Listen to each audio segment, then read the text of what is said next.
I remember when I was stuck in anger for a long time, when I made a commitment to my adopted mother that I was going to purchase her a home. I'll never forget the experience of working real hard to get the money for the down payment. Someone had told me of a beautiful home in an exclusive area of Miami. Went to see it, took my mother there, and she said, yes, I want it. It was on the water. We went to the closing. My attorney said, Les, have you had a title search? I said, what's a title search? Well, we just take a couple of days to check it out and make sure there are no liens against the property that you might have to pay if you buy this home. The guy who was there selling me the house, he said, listen, he said, the only reason that I'm selling you this house and selling it at a loss is because I admire the fact that you want to purchase this house for your mother. I have another guy who will give me substantially more money, but I like you. And I've got to get back to Philadelphia. Now, if we cannot consummate this deal now, then the deal is off. I said, there are no liens against the property? He says, no, of course not. I looked at my attorney. I said, I believe you. I'll sign. She said, Mr. Brown, I'm not questioning his honesty. She said, but business is business. I signed that contract. And we had a big celebration. Everybody in the neighborhood was talking about Leslie coming home, one of the twins that Mamie adopted, to buy her a home. Child, isn't that nice? God is going to bless him. A few weeks later, I received a letter, a registered letter, indicating that the house was going up for sheriff's sale on the courthouse steps.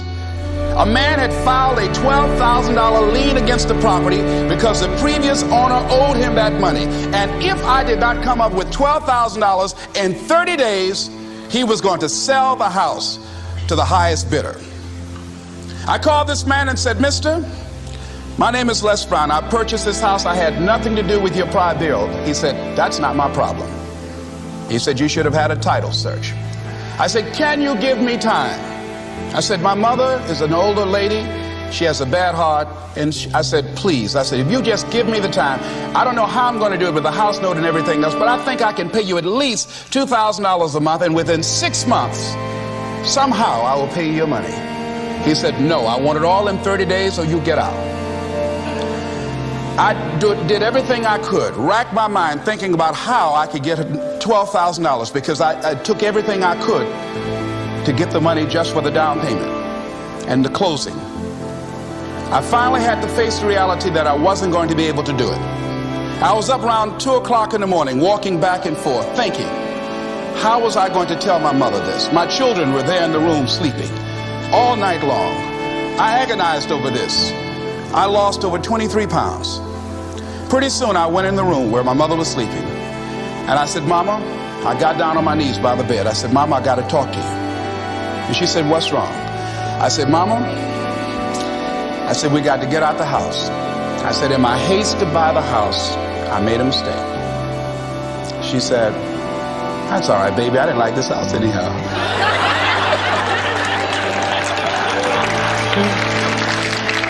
I said, Mama, you told me you loved it. I brought our friends out here to see it. She said, you know I have arthritis in my knees, and I don't like going up the steps, but I knew it made you happy. You loved it so much.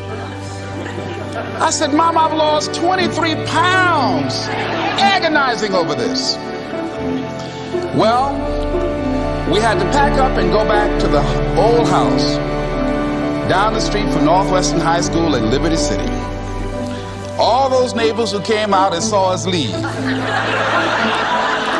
those neighbors were there as we were coming back.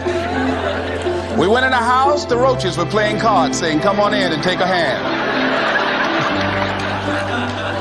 I was wiped out. I was embarrassed and humiliated. Words cannot encompass the symbolism of what I felt. I remember when I was unloading the furniture and I began to cry. My sister came by. You know you didn't have any money to buy no house, Mr. Big Time. Hadn't given me a quarter. You know Mama got a bad heart now, y'all. Back where you belong. As I was crying and my head down, taking furniture in, my mama said, hold your head up. I said, Mama, I said, I just feel so bad about this, Mama. She said, hold your head up. and dry your tears. You have nothing to be ashamed of. And I did, as we unloaded that furniture in that house. For several weeks, I was numb. I was immobilized with anger. If I had seen that guy,